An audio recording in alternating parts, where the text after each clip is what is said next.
Good morning students, welcome back. हम हमारा एक टॉपिक जो है पिछले 2 लेक्चर से कंटिन्यू कर रहे हैं और आज हम उसी का ही पार्ट 3 करने जा रहे हैं। यह टॉपिक हमारा जो चल रहा था वो है फर्टिलाइजेशन या निषेचन।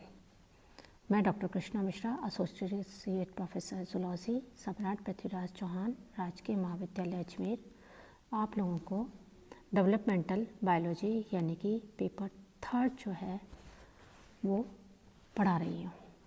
इसमें हमने फर्टिलाइजेशन में मैकेनिज़्म ऑफ फर्टिलाइजेशन स्टार्ट कर दिया था और इसके अंदर हमने पहला जो इसका सब टॉपिक है वो पिछले लेक्चर में कवर किया था। आज हम स्टार्ट करेंगे इसके सेकंड सब टॉपिक से, that is capacitation and contact.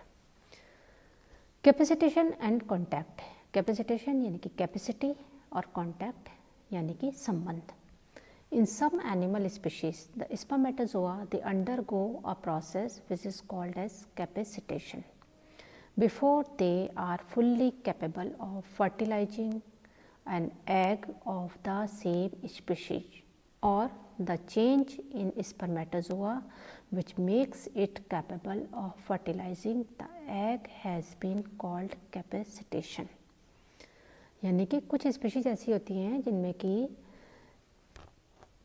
Spermatozoa वो एग को फर्टिलाइज करने से पहले एक प्रोसेस में से गुजरते हैं जिसे कि कैपेसिटेशन यानी कि सामर्थ्यता कहा जाता है, जिससे कि वो अपने आप को एग को फर्टिलाइज करने के लिए योग्य बनाते हैं, उसके कैपेबल होते हैं। यानी कि स्पर्मेटोजोआ के अंदर कुछ परिवर्तन होते हैं जिससे कि वो एग को फर्टिलाइज कर पाते हैं। The phenomena of capacitation relates to the specificity of the fertilization, namely the capacity of spermatozoa to fertilize eggs of the same species but not of the other species. तो इस तरीके से जो capacitation का जो फिनोमेना है वो एक तरह से फर्टिलाइजेशन की जो स्पेसिफिसिटी है उसको भी रिलेट करता है। स्पेसिफिसिटी यानी कि फर्टिलाइजेशन जो है वो सेम स्पीशीज़ के स्पर्मेटोजोआ और ओवम के बीच में हो, यह चीज़ भी कैपेसिटेशन के द्वारा तय की जाती है। Frank lily, it was the first to show that chemical substance is discharged by the newly laid egg of sea urchin. This substance diffuses into the seawater and causes sperm cells in the neighborhood to become more active and attracted to the cell. This condition is called as chemotaxis, implying that the sperms were responding to this chemical substance. This substance has been found in the jelly which surrounds the egg. सबसे पहले इसमें Frank lily नाम के जो scientist थे उन्होंने सबसे पहले ये शो किया कि जो एग्स, जब सी अर्चिन के एग्स दिए जाते हैं तो तुरंत बाद उन एग्स में से एक केमिकल सब्सटेंस निकलता है और ये सब्सटेंस जो है वो आसपास का जो सी वाटर है उसके अंदर डिफ्यूज़ हो जाता है, डाल दिया जाता है एग्स के द्वारा।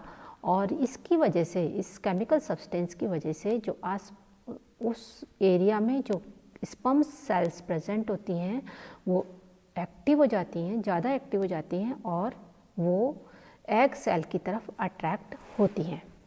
इस कंडीशन को कीमोटैक्सिस कहते हैं और ये बताता है कि जो स्पर्म्स जो है उनका रेस्पॉन्स जो है वो केमिकल सब्सटेंस की वजह से होता है और ये केमिकल सब्सटेंस एग के चारों तरफ जो जेली पाई जाती है उसमें प्रेजेंट होता है। अब दूसरी इम्पॉर्टेंट वर्ड जो आता है इसमें वो आता है एग्लूटिनेशन। एग्लूटिनेशन यानी कि जो स्पर्म सेल्स हैं उनका इकट्ठा होना, उनका एकत्रित होना, उनका एक जगह संग्रहित होना।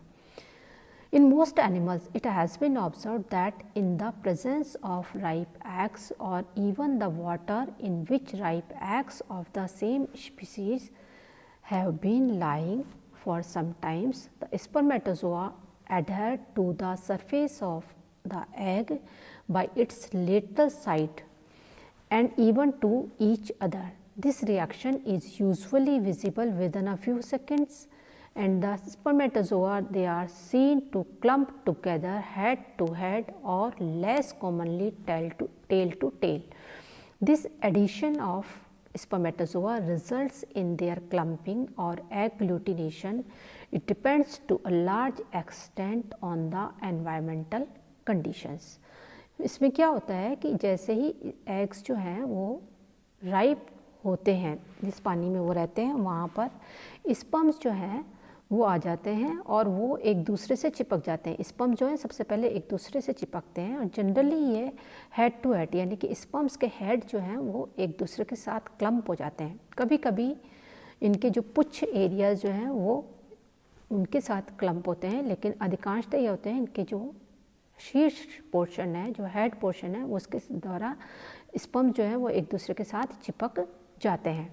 इसको एग्लूटिनेशन या क्लम्पिंग कहते हैं और यह डिपेंड एनवायरमेंटल कंडीशंस में डिपेंड करता है। यहाँ पर आप देख सकते हो कि किस तरीके से एग्स जो स्पर्मेटोजोआ है उनका एग्लूटिनेशन जो है वो हो रहा है। इस डायग्राम के अंदर यहाँ पर एग्लूटिनेटेड स्पर्म्स जो हैं वो दिखाई दे रहे हैं।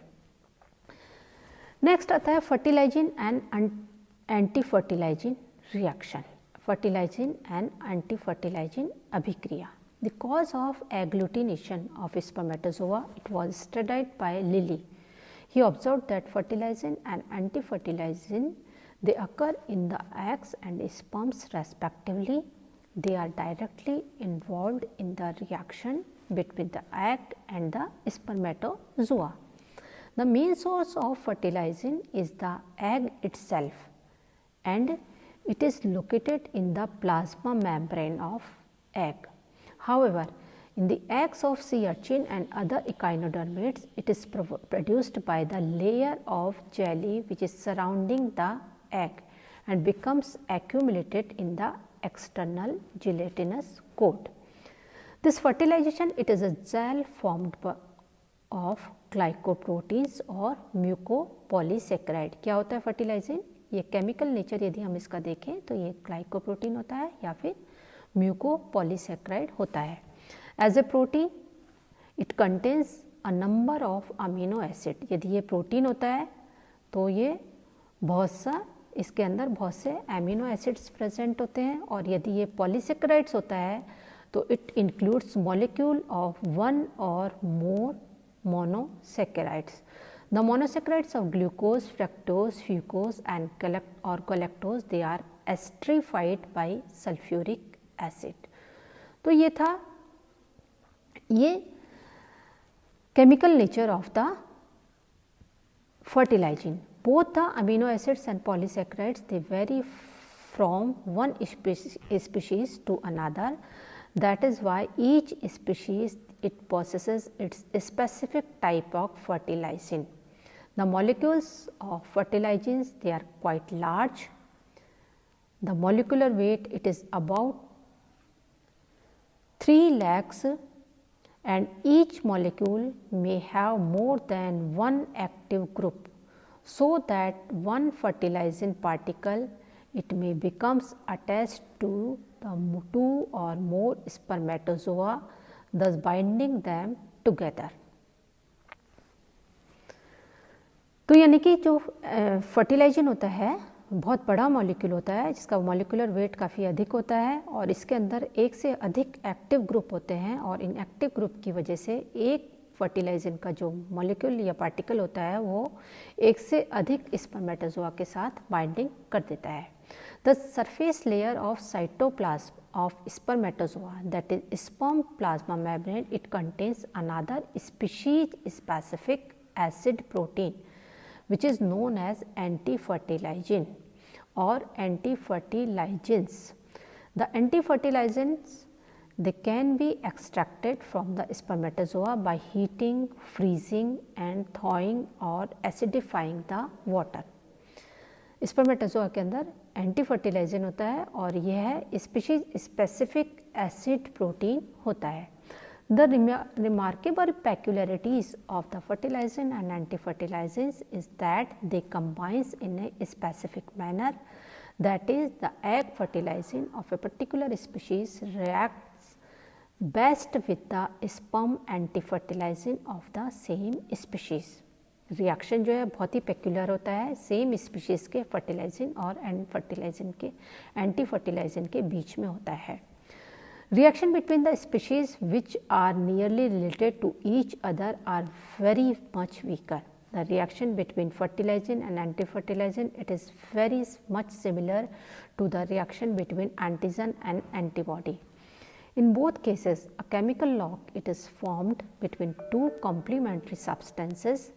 Thus, during capacitation and contact stage of fertilizing, when spermatozoa and eggs of same species come in physical contact of each other, a chemical lock is established between the antifertilizing molecule of spermatozoa and fertilizing molecule of the unfertilized egg, and due to the fact many spermatozoa they adhere to the surface of the unfertilized egg. It has been suggested that the main function of fertilizing antifertilizing is to thin out the number of spermatozoa around the egg, so that the chances of two or more spermatozoa fusing with the egg at the same times they are diminished. So, it was all about capacitation and contact. Next we will start with the third point of mechanism of fertilization in my next lecture. Thank you.